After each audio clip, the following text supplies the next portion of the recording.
Now for our lead story tonight. He's known as the rock star Prime Minister, cheered by international media wherever he goes. But India has been underwhelming for Justin Trudeau.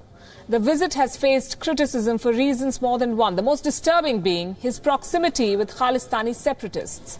Here's a report. Canadian Prime Minister Justin Trudeau's trip to India has been star-crossed from the start.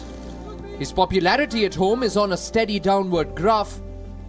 Due to his embracement of Canadian Sikhs advocating anti-India separatism, New Delhi has not exactly rolled out a flying carpet for Mr. Trudeau to whisk bilateral relations with India off to new heights. WION has been reporting in depth on every aspect of Mr. Trudeau's India visit, and Canadian journalist Candice Malcolm has followed us keenly and posted our coverage on the issue of Trudeau and Khalistan extremists, with Ms. Malcolm remarking under the attached link that Canadian viewers would never get the side of the controversial Khalistan story that WION is presenting. Now, WION brings you what Ms. Malcolm has just disclosed in the Toronto Sun, a story that will be the final nail in the coffin of a trip doomed from the word go. Among those who parlayed with the Trudeaus at a function in Mumbai some days ago was one Mr. Jaspal Atwal. No problems with that, of course. With a population of 500,000, Canadian Sikhs are the largest ethnic group from India, except that Atwal was convicted of attempted murder after shooting a moderate Sikh politician from Punjab in Vancouver Island in 1987. The charming Mrs. Trudeau wasn't the only one. The man who was convicted of attempted murder and served 20 years in prison met during the Canadian Prime Minister's ongoing tour. He also chatted with the country's Minister for Infrastructure, Amarjeet Sohi, who is part of the PM's entourage. And finally, the Toronto Sun journalist Ms. Malcolm has also posted a picture of India's high-powered guest himself, Prime Minister Justin Trudeau, seen here several years ago with Jaspal Atwal, the former member of the International Sikh Youth Federation, a terrorist organization banned in Canada since 2003. There's worse to come. At a select dinner being hosted in honor of the visiting PM at the Canadian High Commissioner's residence in New Delhi's highest security zone, Mr. Atwal was, this evening, to be an honored guest. That is, until Canadian Broadcasting and the Toronto Sun broke the story and contacted the Prime Minister's office in Canada. They were told that, quote, the invitation was being rescinded, unquote. They did not confirm whether Atwal was part of Mr. Trudeau's delegation to India, but sources have indicated to Ms. Malcolm that he was. Prime Minister Trudeau has already been under fire for spending Canadian taxpayers' money on what seems to be an extended family holiday, given that his official meetings will only take half a day of the week-long trip. And now, his messiah-like embracement of Indian Canadians with terror links has come back to trip him up like a stray thread on the frayed carpet of hospitality that the government of India has reluctantly rolled out for him. Bureau Report, WION. Let's dwell a bit more on the man who's sparked the new storm. This picture that we'll just play out for you of Canada's First Lady with a Khalistani terrorist has become a thorn in Indo-Canadian ties. And this comes just a day after Justin Trudeau met the Chief Minister of Punjab and clarified on his stand on Khalistani terrorists. The man in the picture is Jaspal Atwal, an Indian origin businessman with ties to the Khalistan movement. Atwal is associated with Media Wave Communications that runs a Surrey-based online radio station. He was formerly associated with the banned Sikh separatist outfit, the International Sikh Youth Federation, or the ISYF. This outfit is notorious for the 1985 Air India bombing. ISYF has been declared as a terrorist outfit and banned in India.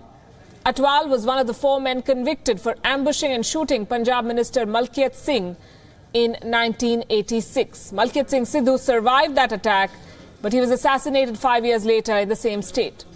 Atwal was sentenced to 20 years in jail, but the case was overturned on a legal technicality. It was proved in court that the evidence against him was obtained on a fraudulent warrant by Canadian intelligence. According to reports, Atwal later admitted to a parole board that he was indeed the shooter on the day of the attack. Reeling from this fierce backlash, the Canadian Prime Minister has spoken out on the controversy. This is what he said a short while back. Received an invitation, and as soon as we found out, we rescinded the invitation immediately. The Member of Parliament who included this individual has and will assume full responsibility for his actions. US President Donald Trump has met with families, teachers and students affected by recent mass shootings in Florida. The victims called on President Trump to take decisive steps to protect the country's schools. In response, Mr. Trump had a rather bizarre solution to offer. Take a look. A meeting between the victims of mass shooting and the US president was dominated by anger, pain and emotions. These parents, teachers and students want President Donald Trump to secure America's schools. I was actually in the second classroom that was shot at. In my mind, as a kid, nothing ever that horrible should ever have to happen to you, and you can't even think about it. Jonathan Blank was lucky to escape the bullets when the Marjorie Stoneman Douglas High School in Florida was attacked a week ago. Andrew Pollock's daughter, Meadow, wasn't so lucky. It doesn't make sense. Fix it. Should have been one school shooting, and we should have fixed it. And I'm pissed, because my daughter I'm not going to see again. She's not here. She's not here. She's in North Lauderdale at whatever it is, King David Cemetery. That's where I go to see my kid now. And it stops. We all work together.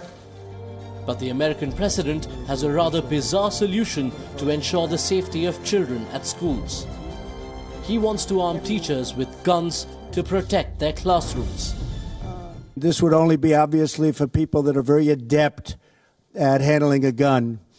And it's called concealed carry, where a teacher would have a concealed gun on them. They'd go for special training, and they would be there, and you would no longer have a gun-free zone. Gun-free zone to a maniac, because they're all cowards. A gun-free zone is let's go in and let's attack, because bullets aren't coming back at us. But students want more. Many of them across major American cities staged walkouts to protest against gun violence. Despite warnings from their teachers, students held demonstrations from the east to the west coast. Student rallies were also organized outside the US Capitol building and the White House. Some students chose to sit right outside the White House, reading the names of shooting victims aloud.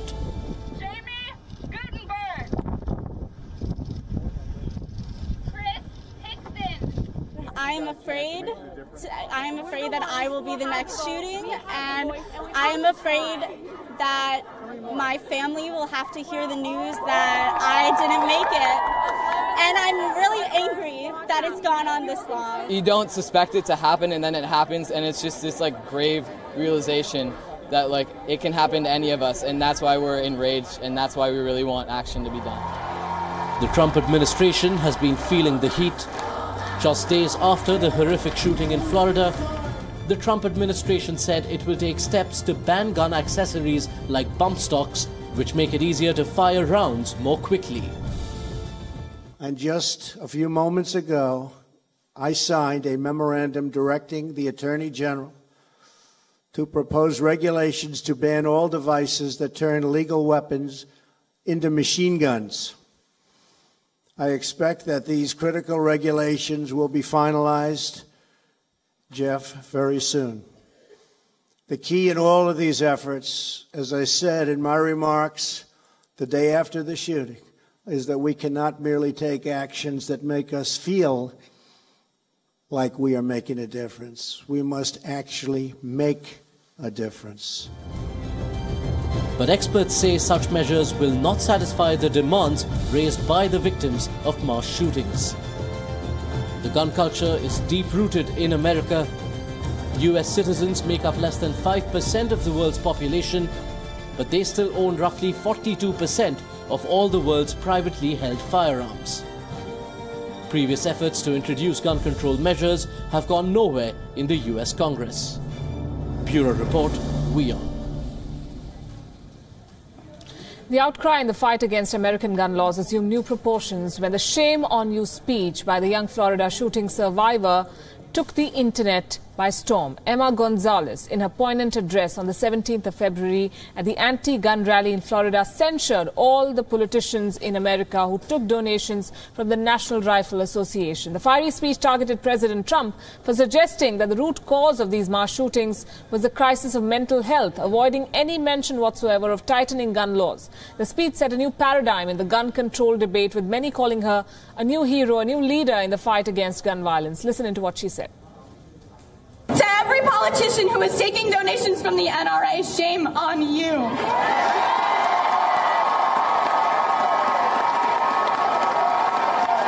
In February of 2017, 1 year ago, President Trump repealed an Obama-era regulation that would have made it easier to block the sale of firearms to people with certain mental illnesses.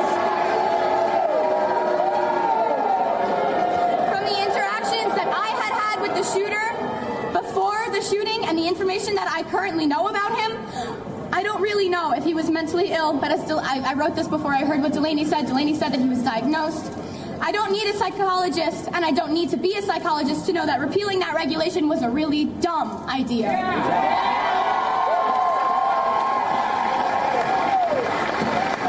Republican Senator Chuck Grassley of Iowa was the sole sponsor on this bill that stops the FBI from performing background checks on people adjudicated to be mentally ill, and now he's stating for the record, well, it's a shame that the FBI isn't doing background checks on these mentally ill people. Well, duh! You took that opportunity away last year!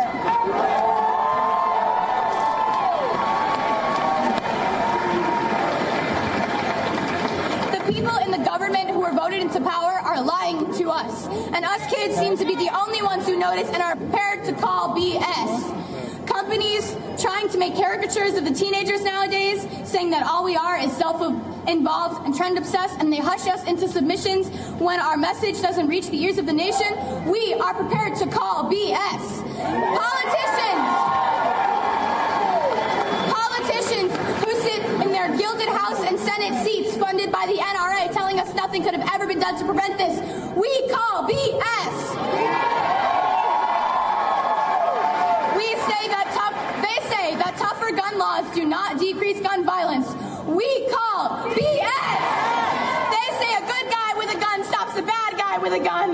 We call BS. They say guns are just tools like knives and are as dangerous as cars. We call BS. No, they say that no laws could have been able to prevent the hundreds of senseless tragedies that have occurred. We call BS.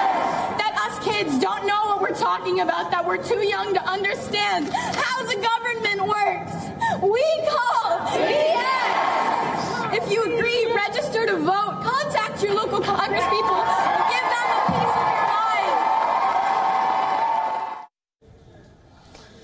As tragic as it is, school shootings have become fairly common in the US, and a discernible pattern has now emerged. Every mass shooting incident is followed by a protest. There's condemnation, some attempts are made to push for change, but give any campaign 2 weeks and it fizzles out.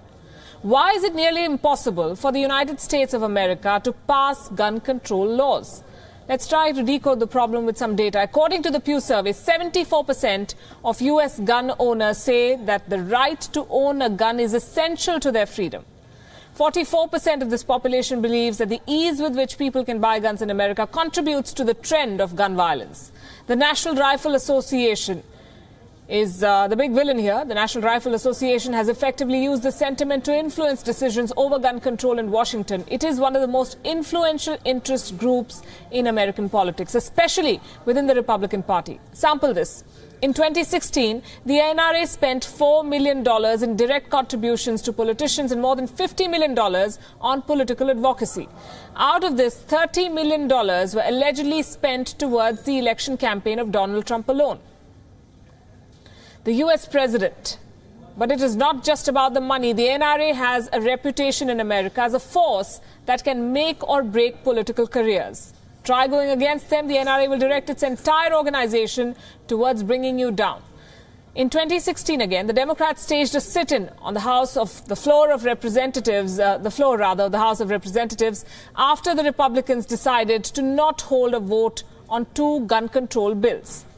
The protest went on for 25 hours, but it failed to spark any legislative action. That is the might of the NRA. The Republicans control both houses of the U.S. Congress now, and previous efforts to introduce gun control measures have gone nowhere. U.S. President Donald Trump says that he will push for stronger background checks and raise the age for buying weapons to 21. Whether his colleagues play ball remains to be seen, and gun control remains a problem in America. Many have also questioned the president's sentiment, his sincerity when he expresses condemnation, when he expresses concern for the victims, and condemnation, of course, for the shooters.